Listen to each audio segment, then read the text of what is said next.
So in this video, I'm going to be taking a look at GTA 6 and talking about features that I think are going to be a part of the game. So this is things like cars, weapons, the obvious stuff, but also things that aren't really in the game, like how much the game will take up in terms of storage, how much we can expect it to cost. It goes without saying that I do not work for Rockstar, so everything that I say in this video could be wrong. This is more so a prediction video more than a telling you what will be there, but all of this is just an educated guess. So the things that I mention here are things that are pretty standard for games, and especially because Rockstar has so much money, hopefully they can implement everything I'm going to mention. It goes without saying that if you do enjoy the video, please consider subscribing. We are trying to hit 1,000 before November 30th. That's the channel anniversary of my first video, so we can get there. I'd really appreciate it. I hope you enjoy the video. Consider joining the Discord as well, and I hope you have a great day, and I hope you enjoy the video. So to start off, let's talk about things that are not at all confirmed and I completely have to guess here. I wanted to talk a bit about the map. In terms of weapons, I'm not really educated in that, so I feel like the weapons will just be maybe similar to GTA 5, but of course they'll add in some new ones. I don't have too much to say about that. But in terms of the map, we know that it is in Vice City, so my guess is that we'll see some locations from the original Vice City, but they'll obviously look a lot better. I'm pretty sure we know that the map is pretty big, like it's bigger than GTA 5's, so they might have like parts of the Vice City map in this one, but obviously they will be extremely tiny compared to the rest of the map. We've already seen locations from the original Vice City in the game, but they just look a bit extended, obviously much better looking graphically. So I feel like in terms of the map, if you live in Miami, I feel like this game's going to be pretty cool for you because you'll be able to visit, popular places and stuff in the game. And if you're someone like me who hasn't been to Miami but thinks it's really cool, this game's going to be really awesome, especially because I know Vice City is a lot of people's favorite GTA game, including mine, so I'm very excited for this. So if you're a big fan of the original game, I think you can be excited because we're going to see a lot of those locations from that game. I bet we can expect to see like the nightclub that was in the game. Tommy's house might still be in the game, but it'll look different maybe. This is all just prediction, of course, but I feel like that would be a really cool thing for them to add. So next up, let's discuss the cars. Now, this is something I'm also not at all an expert on, but I thought it'd be interesting to talk about. If you are someone that knows a lot about cars, maybe you can let me know in the comments, because I know nothing really. But my guess is that we're going to get a mix of cars from, GTA 5, GTA 4, and maybe some from GTA Online. Hopefully not like Oppressor Mark 2s, but still, we're going to get a mix of the last two games. But we're, of course, also going to get more cars that actually fit the setting. So I think we'll get some, more sports cars, more cars that you can use in races, stuff like that. I also think that we will get cars from the original Vice City, but updated, because as we know, the original game, while it was released in 2002, it actually takes place in the 80s. So the cars in that game wouldn't fit in a game that I assume is taking place in 2025. So I feel like we could see some of those older cars from the 2002 game, but they'll be a bit more updated to look more modern. But I feel like we'll still be able to recognize them. The cars will supposed to have the same name. They might look pretty similar, but just a bit more updated. That's my guess at least. So next up, I wanted to talk about something that I don't think I've seen people talk about. They probably haven't, I've just missed it. But I wanted to discuss the price of the game. So most people, it depends where you live, of course, but where I live, new releases are generally $100, which for some people that might not seem like much, for some that might seem crazy.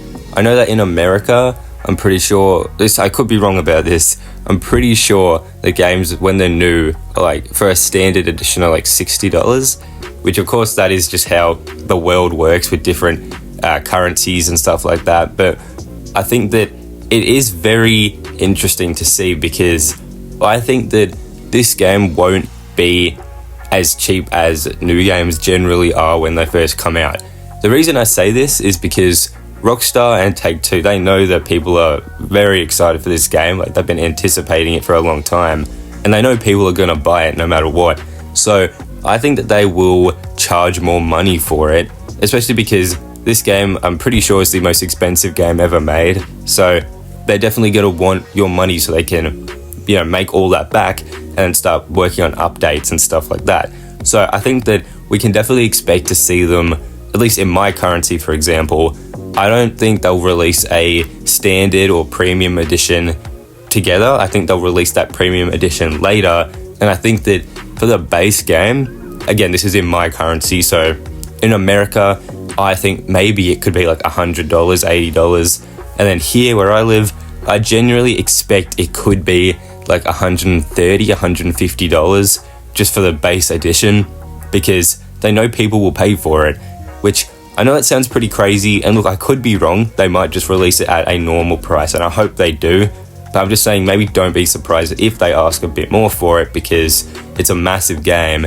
And that's actually what I want to talk about next. So this game, there's been a lot of leaks as to how big it's going to be. I won't say too much about it, but from what I've heard, I believe I've heard it's going to be like 232 or something gigabytes. I've heard a lot of different rumors and stuff, but the number that I see quite a bit is in the 200s, which I don't think is all that surprising. It's the most expensive game ever made, again, at least as far as I've heard. So I think that this game is going to be pretty massive.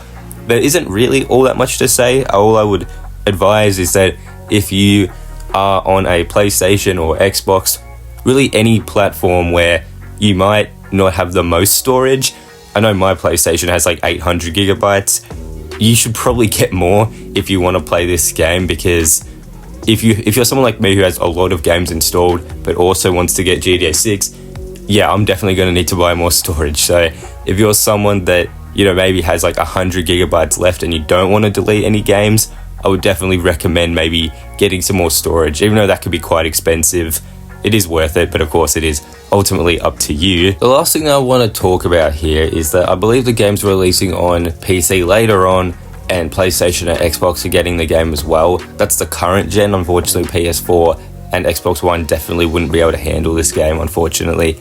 But I think that one thing that a lot of people haven't mentioned too much, and a lot of people weirdly haven't complained about it as much as me, so maybe I'm just annoying, I don't know. But in GTA 5, as we know, there's no crossplay, which I think is a bit strange, because GTA 5 is, I think it's the second biggest game of all time, just behind Minecraft. So you would think that they would have a feature where you can, you know, play with an Xbox player while you're on PC or PlayStation, but that's still not in the game. So I thought that it would be a really good idea for them to add that in GTA 6. As to why they haven't in GTA 5, my guess is that there's either some technological sort of issue that is preventing them from doing it, but my best guess is that they've just been working on GTA Online updates as well as GTA 6, and they just really haven't found the time to do it, which sort of sucks, because I would prefer for them to add that than add another GTA Online update. I might be, you know, the only one that would want that over a new update, but still, hopefully this video was at least somewhat helpful for you guys. Everything I said, I believe, will be true in some way, but nothing I've said here is 100% fact. So hopefully they will add crossplay in GTA 6. I think we can expect it. Maybe not on launch, but I think it will be there eventually. I hope you enjoyed the video, everyone. As I said at the start, consider subscribing. We are trying to hit 1K in about a month from now. So hopefully you enjoy the video, and I hope to see you in the next one.